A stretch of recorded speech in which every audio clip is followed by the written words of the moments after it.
The Robot Laboratory was established at Goddard to prepare for the Flight Telerobotics Service, or FTS, operations on the space station. It contained several elements: graphic simulations for defining engineering criteria, definition of operational scenarios which show how the FTS will operate on space station, task decomposition, which breaks the robot operations down to primitive tasks to see how they perform on space station, operator interfaces and workstation designs, software development, and operational training.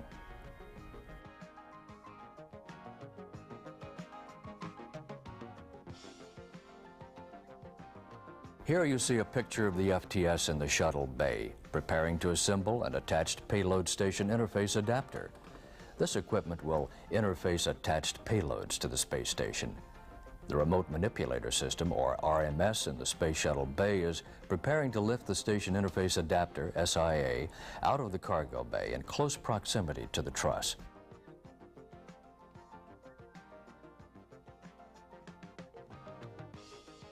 The FTS is erected next to the SIA and deploys one of the legs from its stowed positions.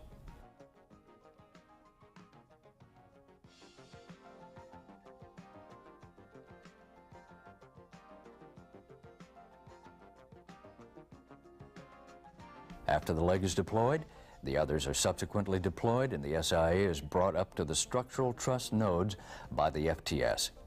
This allows the interface adapter to be secured in a soft dock position.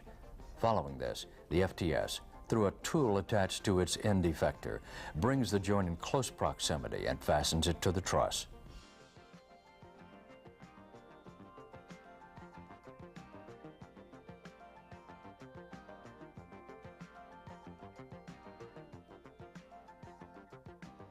The RMS now goes back to the cargo bay and lifts a deck carrier with an ORU, or orbital replacement unit, out of the bay, bringing it in close proximity to the SIA. The FTS attaches itself to the SIA and the deck carrier and brings the two together. To hard dock, or secure the two elements, a crank is turned which actuates the lead screw mechanism bringing the two together.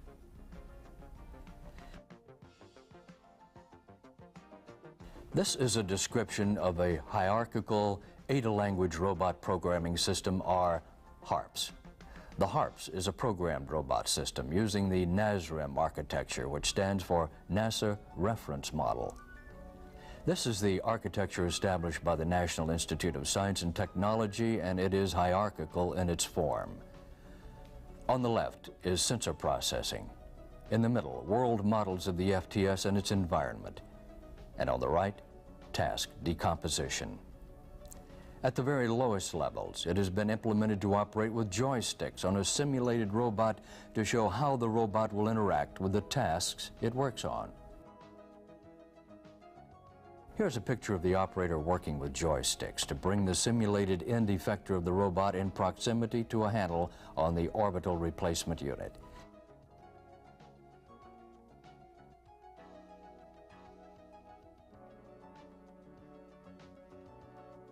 You'll notice it turns yellow when approaching the handle and red when it actually contacts it. This permits the operator to learn the best scenario for assembly.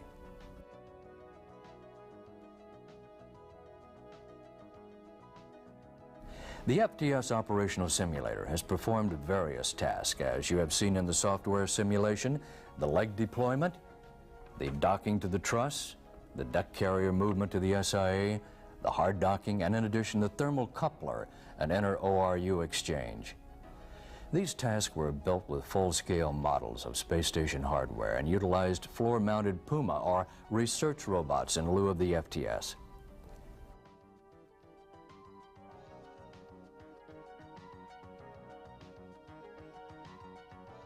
Here's the operator workstation, with the operator using joysticks to control the robot arms. Here, the gantry robot, which emulates the RMS, brings the station interface adapter, SIA, to the side of the truss. The Puma robot is positioning itself to the handle on the leg through a machine vision system. This is a computer vision system, which through a camera and computer will recognize 4 dots on the white background target.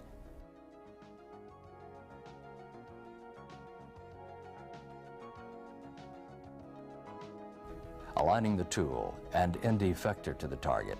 The end effector is inserted into the hole wherein the end effector jaws are closed to fasten it to the handle.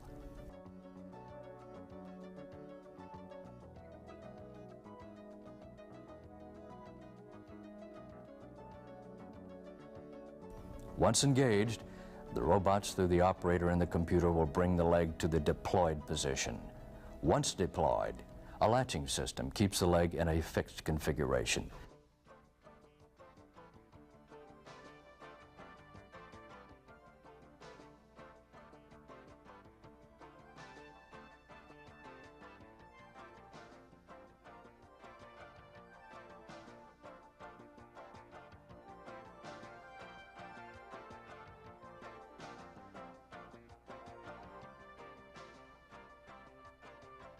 At this point, the robot disengages from the leg and is placed in a stowed condition.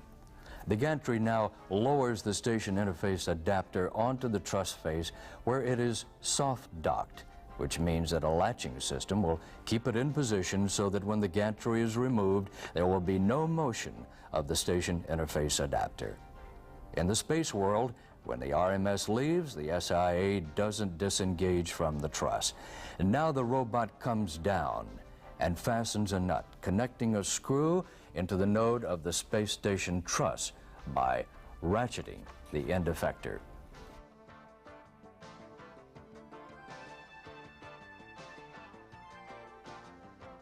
Now the gantry picks up the deck carrier and the attached payload and moves it to the truss SIA interface. This is all pre-programmed into the gantry controller.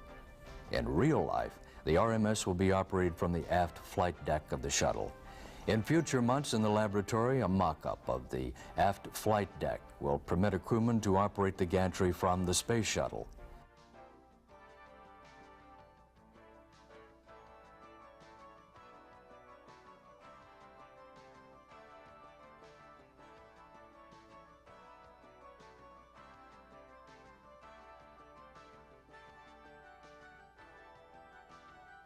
Now the deck carrier is brought down onto the SIA through a series of pins and cones underneath. It aligns itself and drops on the soft dock lead screw held in the center. This has a motorized nut which, if the proper power were available, would draw the deck carrier to the SIA. The robot, in the event of power outage or no power availability, can manually crank the screw, as shown here, to bring the deck carrier and the SIA in the assembled configuration.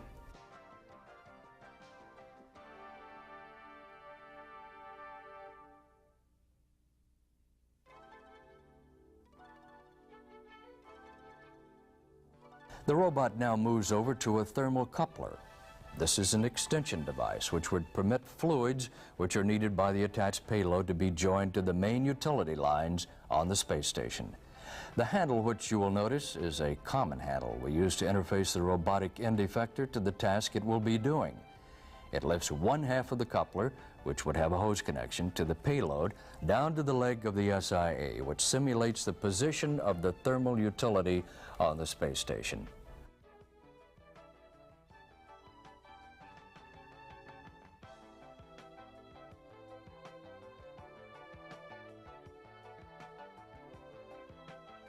A soft dock connection is then made, which would permit the coupler to be held together while the end effector is released to do other operations. This is the first step required to make the connection. You'll see that the robot arm is twisting the coupler in position.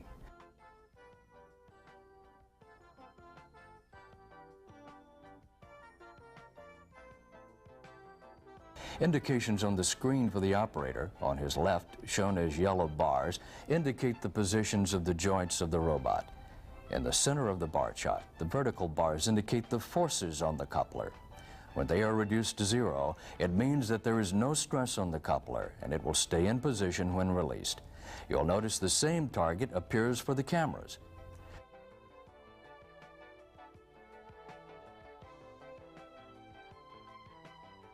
The jaws close in the reset position, and now the robot moves over to a collar containing a screw, which when actuated as shown, brings the two couplers together to finally fasten the two halves in a sealed condition.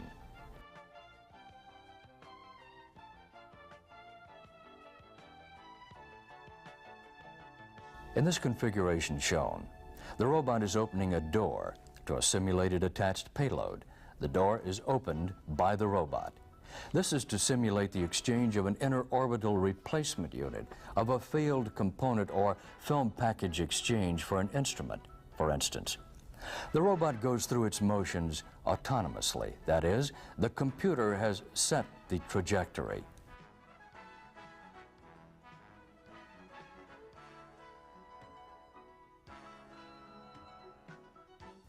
Now, the robot reaches into the inner box, attaches itself to the ORU, and lifts it out.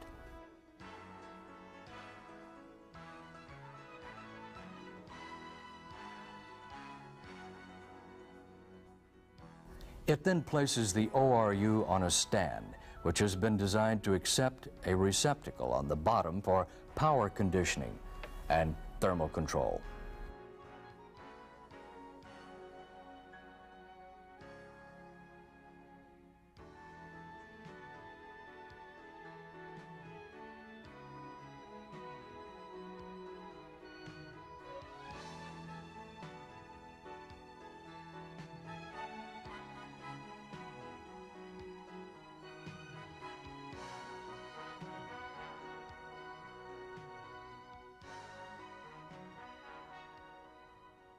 The next series of tests were performed on the engineering test bed.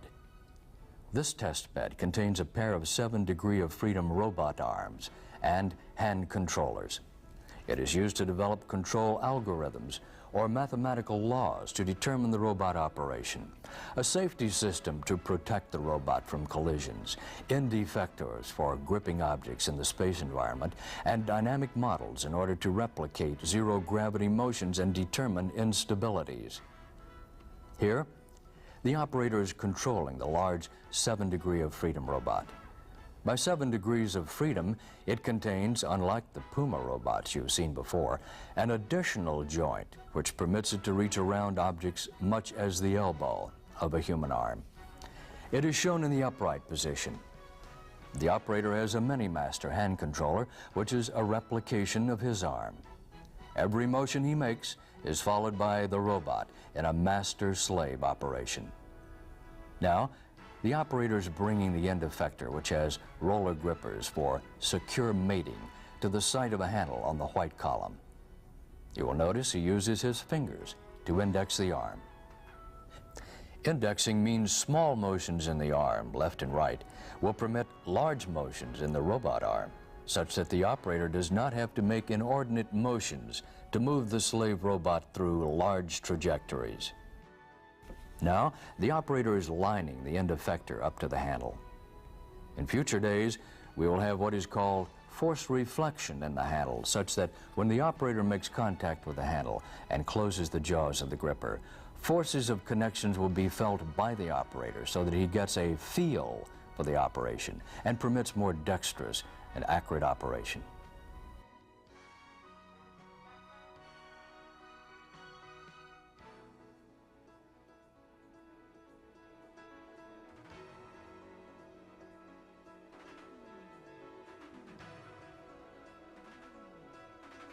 The next sequence shows the dexterity of the robot. With its large number of degrees of freedom, it can move through a very wide sphere of motion. Here, it is shown reaching up and back of a camera which is mounted on the top. If indeed the camera were out of focus or needed repositioning, the robot could essentially change the camera position if needed. Essentially, it can do maintenance on itself. You will notice the very dexterous operation of that arm.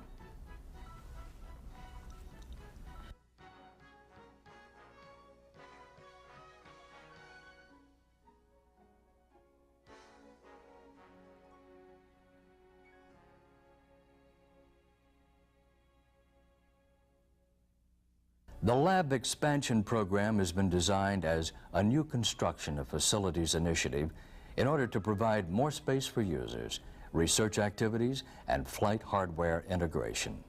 It contains 15,000 square feet and would cost approximately $3.5 million to build. We're hoping to get it ready in mid-1990. However, the current plan is to have it in a state of readiness by the end of 1992.